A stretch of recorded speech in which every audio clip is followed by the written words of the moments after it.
오늘 우리에게 주시는 말씀입니다. 요한복음 3장 25절에서 30절입니다. 요한복음 3장 25절에서 30절입니다. 받들어 봉독드리겠습니다. 이해 요한의 제자 중에서 한 유대인과 더불어 정결 예식에 대하여 변론이 되었더니 그들이 요한에게 가서 이르되 랍비여, 선생님과 함께 요단강 저편에 있더니 곧 선생님이 증언하시던 이가 세례를 베풀매 사람이 다 그에게로 가더이다. 요한이 대답하여 이르되 만일 하늘에서 주신 바 아니면 사람이 아무것도 받을 수 없느니라. 내가 말한 바 나는 그리스도가 아니요 그의 앞에서 보내심을 받은 자라고 한 것을 증언할 자는 너희니라. 신부를 취하는 자는 신랑이나 서서 신랑의 음성을 듣는 친구가 크게 기뻐하나니 나는 이러한 기쁨으로 충만하였노라. 그는 흥하여야 하겠고 나는 쇠하여야 하리라 하니라. 아멘. 함께 예배하게 돼서 행복합니다.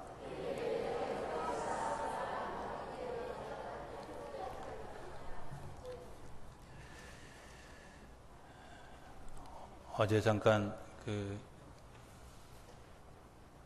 집에 들어가서 텔레비전을 제가 맨날 부분적으로만 봐서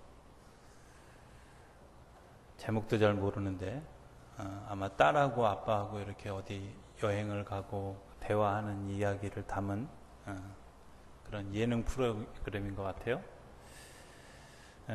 한 그 배우의 딸이 절에 가서 108번 그 절하는 이제 그 감정들을 그 절하는 내용과 더불어서 그 감정들을 전하는 것을 제가 이렇게 보면서 이런 생각을 했습니다.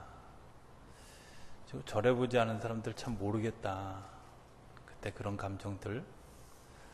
그러면서 한편 기독교인들이 가지고 있는 감정들, 기도하면서 느끼는 그 단계에서 느끼는 감정들을 어쩌면 많은 기독교인들이 잘 모른다, 이런 생각이 들었어요. 보통 기도하는데 그냥 통상적으로 3가지 정도의 중요한 경험들을 하게 됩니다. 하나는 자기 기도로부터 시작하죠. 내가 하고 싶은 기도로부터 시작하는데 어떤 순간이 지나고 나면 그 기도가 내가 하고 싶은 기도가 아니라 무언가 이끌려서 하는 기도로 올라갈 때가 있어요. 이제 요 상황에 약간의 혼잡함을 겪죠. 이거 내 기도해야 되는데 왜 자꾸 이거 딴 기도하게 돼. 이제 이런 생각이 들고, 이런 그 혼잡한 상황을 겪고 나면 나도 모르게 편안하게 그 이끌려서 그냥 기도를 하게 되고, 그 이끌려서 한 기도가 맞춰지고 날 때쯤 되면 마음속에 말할 수 없는 평강이 찾아오는 그런 경험들이 있습니다. 제가 그 청년이 108번 기도하면서 느꼈던 중간중간의 감정들을 설명할 때, 이런 감정들을 정말 우리 기독교인들이 알까?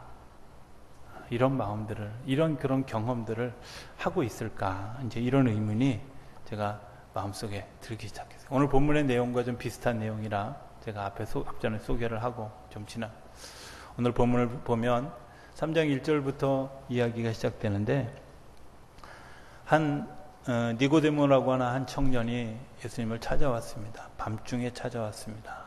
그리고 뭐라고 얘기하냐면 당신은 하나님께로부터 오신 분이라는 사실을 내가 압니다. 또 하나는 하나님께서 함께 하시지 아니하시면 이런 표적이 일어나는 줄을 이런 표적이 일어날 수가 없습니다 하고 분명하게 고백을 합니다. 그리고 요한복음의 특징 중에 하나는 중간에 가다가 대화가 확 끊긴다는 거예요. 그리고 그냥 어느 날 갑자기 다른 차원의 세계가 확 시작된다는 거예요. 역시 3장도 2절부터 3절에 넘어가는 과정에 여러 이야기가 싹 사라진 것 같아요. 이걸 그래서 다른 복음서에 제가 마태복음이나 누가복음에 나오는 이야기를 제가 가서 찾아보니까 거기에는 어떤 질문이 포함되어 있냐면, 어떻게 하여야 영원한 생명을 얻을 수 있겠습니까? 내가 영생에 이를 수 있겠습니까? 이런 질문을 하는 게 있는데 요한복음은 싹 빠졌어요. 싹 빠지고 그 질문이 확 넘어가고 난 다음에 예수님이 뭐라고 대답하냐면 사람이 거듭나지 않으면 하나님 나라를 볼 수 없다. 이 친구가 질문하지 않았는데 그냥 싹 빼먹었는데 예수님이 거듭나지 않으면 하나님 나라를 볼 수 없다고 이렇게 얘기해요. 그러니까 이 사람이 뭐라 그러냐면 아유 예수님 사람이 어떻게 어머니 뱃속에 더 들어갔다 한 번 더 태어납니까? 그것도 늙어지면 어떻게 그게 가능합니까? 또 저같이 등치가 큰 사람들은 등치 작은 우리 어머니의 뱃속에 어떻게 들어가겠습니까? 뭐 이런 내용이잖아요. 그죠?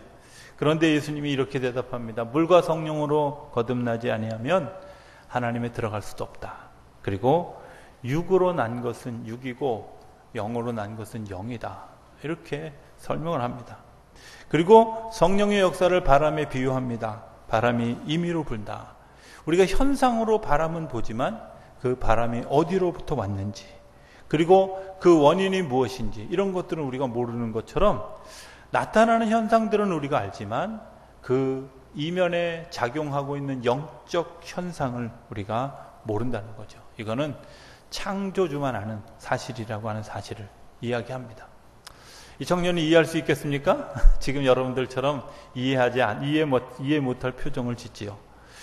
그리고 주님이 이렇게 얘기합니다. 우리는 아는 것을 말하고 본 것을 증거하고 그리고 내가 땅의 일을 말해도 믿지 않는데 하늘의 일을 말하면 믿겠느냐고 이렇게 이야기합니다. 여러분들 그렇지 않습니까? 저는 이 사람이 이것을 이해되지 않는 것도 이해가고 또 예수님이 지금 굉장히 답답해하면서 이 청년에게 이야기하는 것도 이해가 갑니다. 우리가 이 세상에 돌아가는 모든 원리를 다 아는가? 그렇지 않습니다. 사실은 이 세상에 돌아가는 원리 중에 많은 것을 모르고 어떤 분이 이렇게 푸념하는 것을 들었어요. 나는 세상 남자들 다 못 믿어. 그래서 제가 그분에게 이렇게 물었어요. 도대체 몇 남자나 만나봤는데요. 제가 이렇게 물었어요. 아니 표본 몇 사람 가지고 이 세상 사람 남자를 다 못 믿겠다? 여러분들 어불성설 아닙니까? 그럼에도 불구하고 오늘 우리가 비슷한 이야기들을 한다는 거죠. 나는 하나님의 역사를 믿을 수가 없어. 여러분들 하나님의 역사를 얼마나 경험했습니까? 나는 이 세상의 원리를 다 알아. 여러분들 그렇습니까? 여러분들이 알고 있는 것이 정말 빙산의 일각이라는 사실. 그런데도 불구하고 오늘 우리는 이해되지 않기 때문에 믿어지지 않기 때문에 받아들일 수 없다고 이야기하고 다른 성경에 보면 이 청년이 재물이 많은 고로 근심하여 돌아갔다 이렇게 표현하지만 사실은 이 청년이 가지고 있는 갈등, 이 청년이 가지고 있는 그 갈증을 예수님이 이야기해 줬음에도 불구하고 받아들일 수 없었다는 거예요. 그런데 그게 이 청년만의 문제냐 이거죠. 오늘 우리들의 문제는 아닌가 하는 것을 한번 생각해 보기를 원합니다. 오늘 우리에게도 그런 갈증이 있지 않습니까? 내가 예수님을 하나님의 아들이라는 사실로 고백하고요. 그리고 그분이 하시는 일이 하나님이 하시는 일이 아니라면 그런 역사가 일어나지 않는다는 사실을 우리가 다 압니다.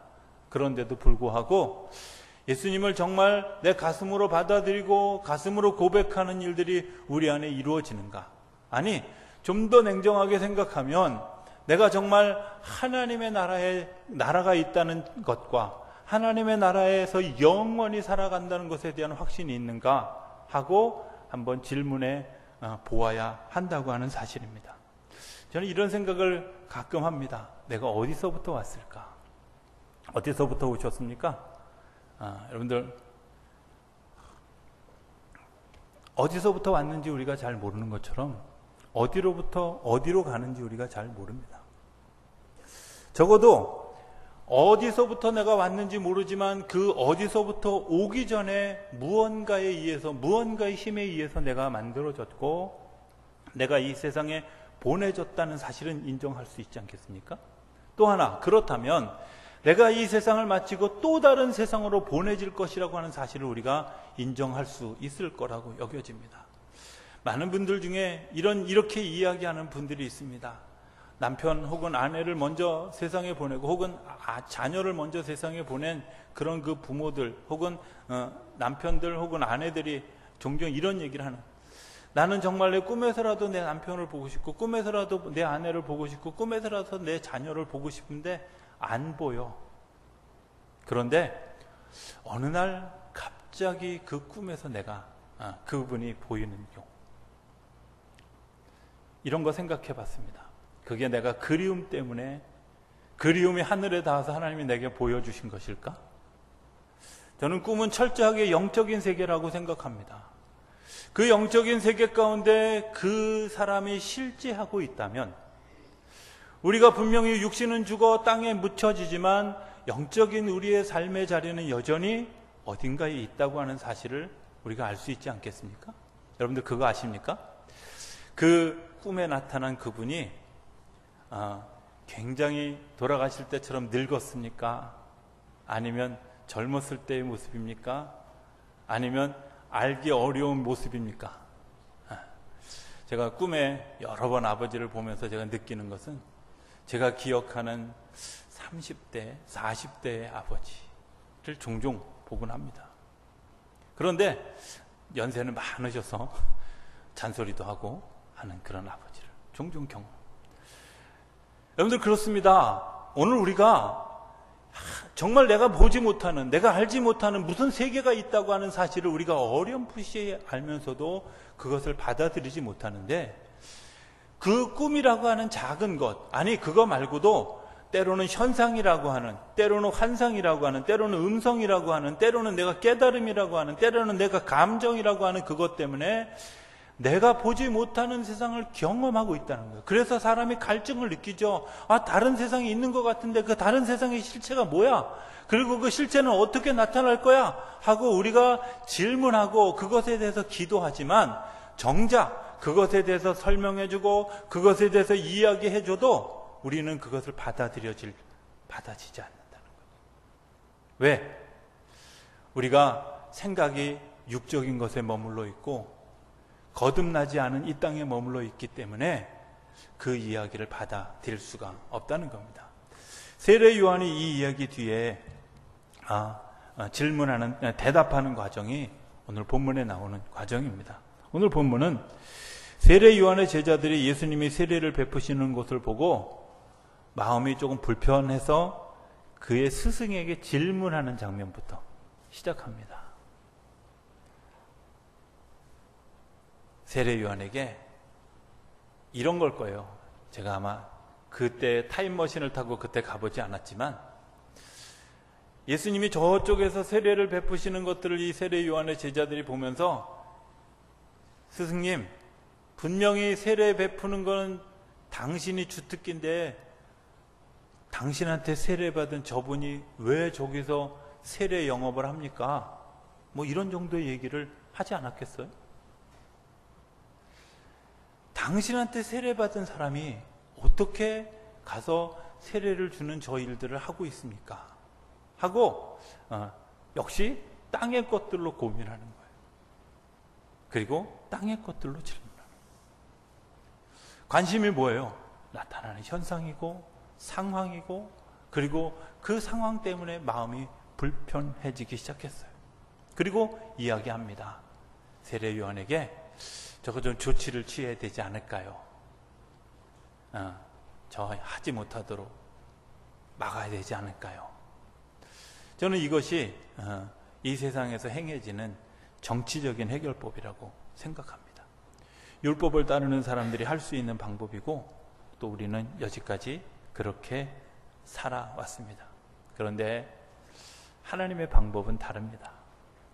세례 요한이 이렇게 얘기합니다. 만일 하늘에서 주신 바가 아니면 사람이 아무것도 할 수 없다. 그거는 단지 예수님뿐만 아니라 우리도 마찬가지입니다. 하나님이 여러분들을 그렇게 만드셨습니다. 여러분들이 그렇게 할 수 있는 건 하나님이 여러분들에게 선물로 주셨기 때문에 가능한 거지, 내가 내 안에서 창조적으로 무엇을 만들 수 있지 않다는 겁니다. 그걸 다른 말로 우리가 은사라고 얘기합니다. 은사가 뭘까? 간단합니다. 내 눈에 잘 띄는 것, 내 관심사, 그거 은사입니다. 자주 얘기하지만 저는 꽃 잘 안 보입니다. 그런데 꽃부터 보이는 사람들이 있어요. 꽃 갖고는 은사가 있는 거예요.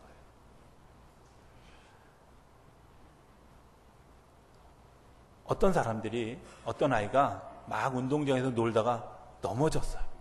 탁 넘어졌는데 바로 어른들의 반응이 각기 다릅니다. 뭐라 그러냐면, 야, 조심하지 그래. 가르치는 은사 있는 사람입니다. 근데 가서 붙들고 안 다쳤어? 이거 돌보는 은사가 있는 사람입니다. 관심 없이 그냥 쳐다보는 사람 있죠? 그 사람은 거기하고 관계없는 다른 은사가 있는 사람. 하늘에서 주신 거예요. 여러분들 내가 훈련하고 연습한다고 됩니까? 아니에요. 하늘에서 주신 거예요. 우리가 종교에 대한 이해를 얘기하면서 많은 종교들은 밑에서부터 위로 올라가는 종교. 다시 얘기하면 내가 율법을 지키고 뭔가 계명을 잘 지키며 내가 수행을 잘 쌓으면 득의하는 그런 그 종교를 우리가 여지까지 다 경험해 왔습니다. 불교도 그렇고요. 모든 종교들이, 특히 유대교가 그렇죠.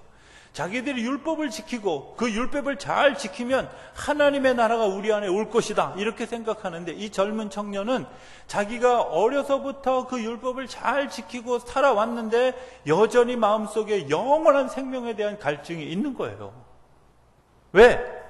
내가 밑에서부터 아무리 올라가도 그 영원한 세계가 보이지 않기 때문에 그래요. 그런데 기독교는, 부활의 종교는 뭐냐 하면 위로부터 아래로 계시하는 거예요.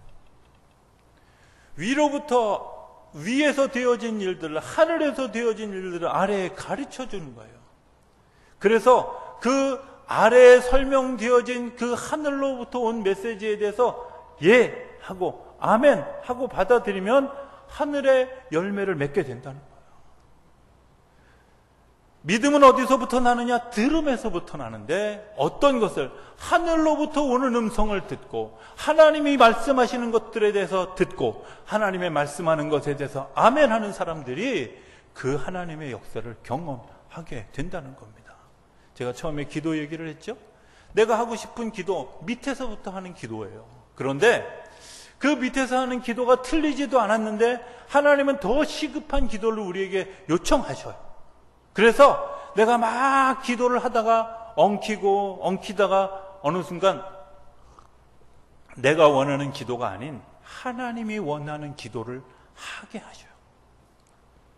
그런데 내가 원하는 기도를 하고 뭐 30분을 하든 1시간을 하든 2시간을 하든 그렇게 내가 원하는 기도만 주문하듯이 하고 가는 사람의 기쁨과 단 30분을 하더라도 5분 동안 내 기도하다가 25분을 하나님의 성령에 이끌려서 기도한 사람이 누리는 기쁨이 달라요. 여러분들 거기에 핵심이 있습니다.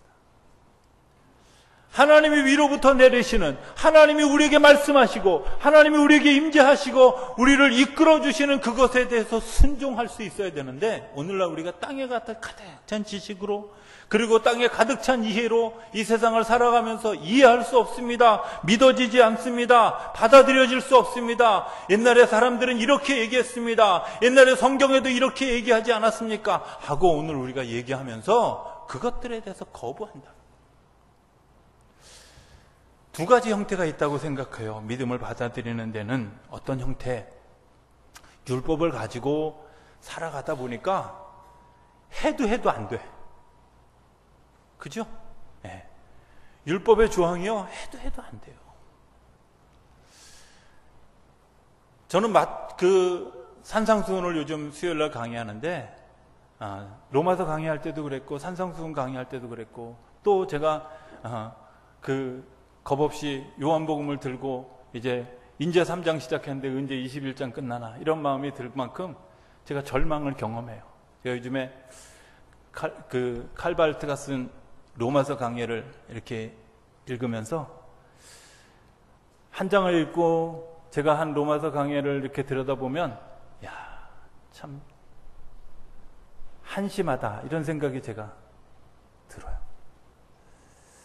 산상수훈 강해를 해가고 있는데, 이 강해가 다 끝나고 난 다음에 제가 스펄전이 쓴 산상수훈 강해를 한번 다시 읽어보려고 그래요. 근데 보나마나 뻔할 거예요.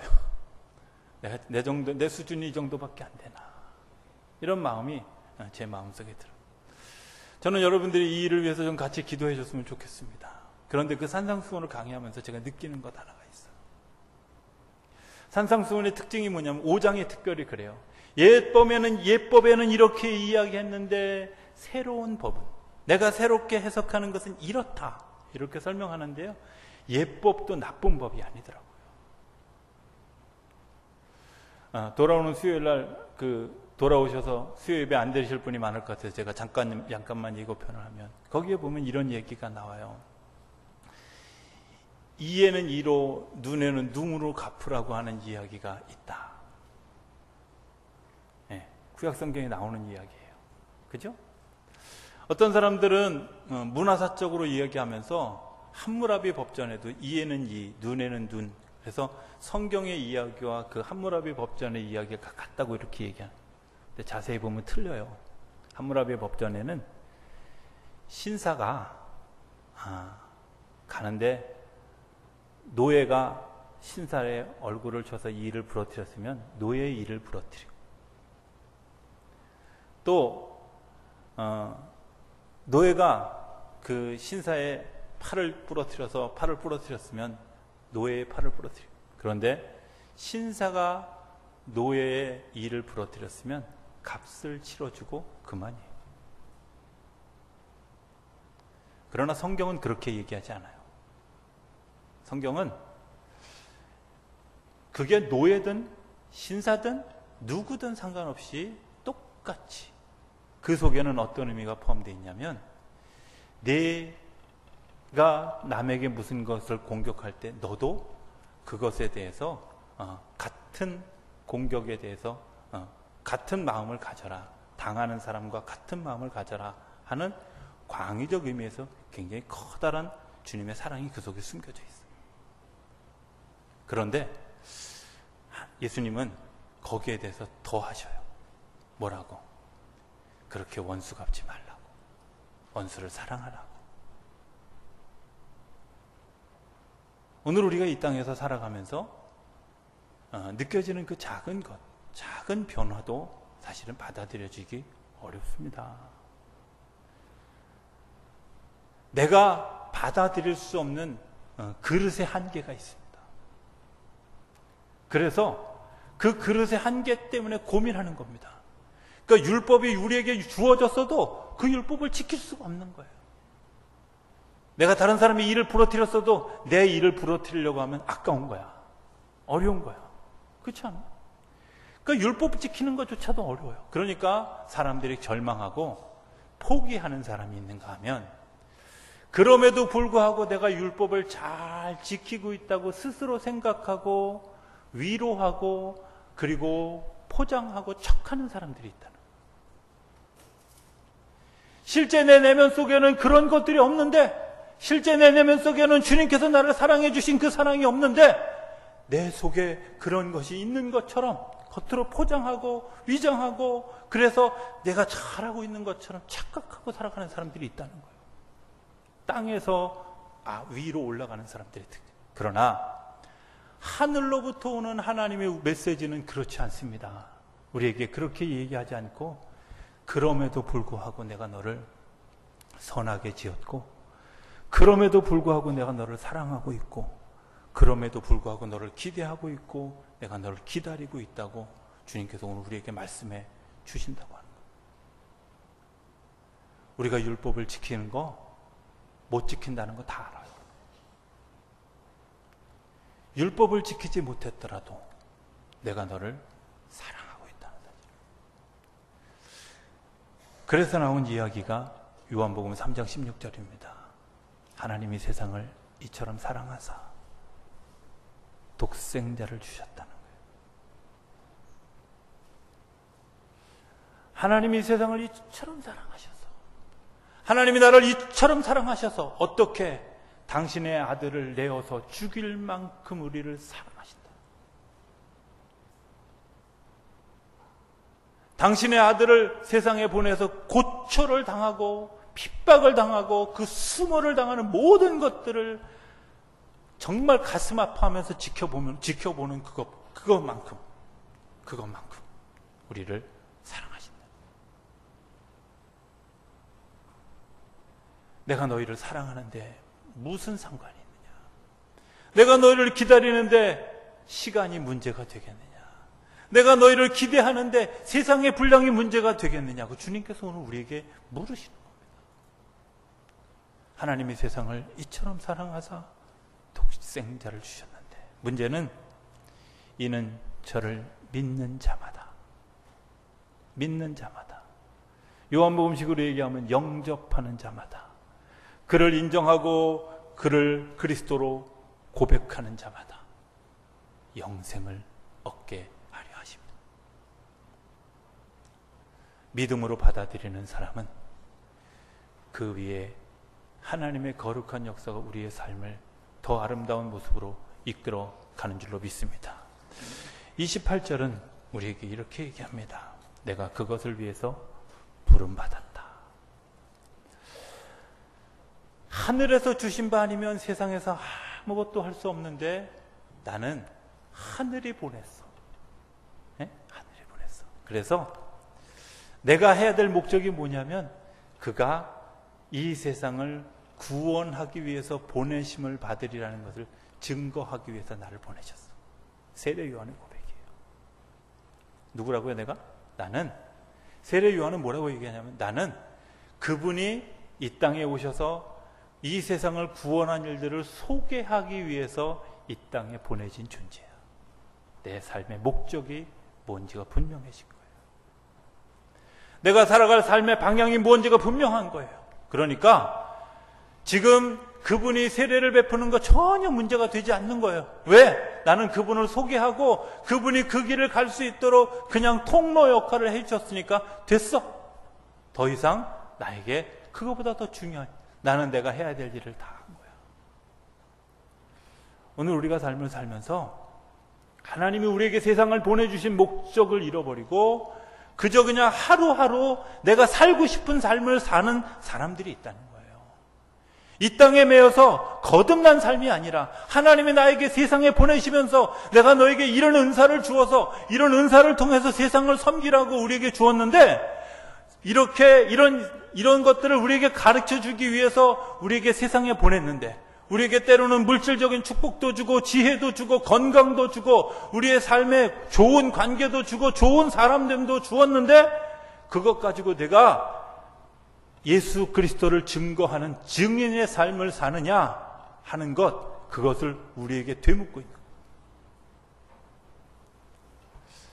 내가 증인되는 삶을 살고 있지 못하다면 여러분들이 이 세상에서 아무리 부자의 삶을 살아도, 아무리 지혜 있는 자의 삶을 살아도, 아무리 건강한 삶을 살아도, 아무리 사람과 사람이 좋은 관계의 삶을 살아도 내 삶에는 아직도 영원한 나라에 대한 갈증이 있을 수밖에 없다는 거예요. 그 영원한 나라의 갈증은 때로 삶을 살면서 공허하게 하고, 때로 삶을 살면서 혼돈하게 하고, 때로 삶을 살면서 절망하게 하는 뿌리가 된다는 겁니다. 저는 우리 성도님들이 하늘로부터 오는 하늘의 지혜를 들을 수 있게 되기를 기대합니다. 두 번째는 29절에 보면 이렇게 얘기합니다. 29절 한번, 신부를 취하는 자는 신랑인데 서서 신랑의 음성을 듣는 친구가 크게 기뻐한다. 이 말이 무슨 말이냐면, 아름다운 신부를 맞이하는 건 예수 신랑이 좋아하는데요, 근데 누가 좋아하냐면 신랑 친구들이 좋아한다는 거예요. 당신은 뭐라고요? 신랑 친구라는 거예요. 내가 이 세상에서 살아가면서 내 삶의 정말 진정한 행복은 뭐냐면, 예수를 따라가는 사람들이, 예수를 믿는 사람들이, 예수를 영접하는 사람들이 한 사람 한 사람 예수 신랑의 신부가 되어져 오는 일들을 경험할 때마다 행복해진다. 세례 요한이 세상을 향해서 독서를 뽑았습니다. 독사의 자식들아, 회개하지 않은 자들이 어떻게 오느냐, 이렇게 이야기하는 그 날카로운 입속에 뜨거운 감성이 있는데, 어떤 감성? 내가 하나님의 사람들이 하나님께로 돌아오는 일들을 보면 내가 기뻐 견딜 수 없는, 신랑보다 더 좋은, 더 행복한 그런 기쁨이 내게 있다. 이거는 하늘로부터 오는 하늘의 은혜를 경험하지 않은 사람들은 누릴 수 없는. 그리고 세 번째 고백이 30절입니다. 그는 흥하여야겠고 나는 쇠하여야 하리라. 여기서 그는 누구죠? 예수님이에요. 예수님, 그분이 풍성케 되면 내 삶은 지금은 쇠한 것 같지만 하나님이 나에게 더 풍성한 것으로, 더 귀한 것으로 내 삶을 인도해 가신다고 하는 믿음의 고백입니다.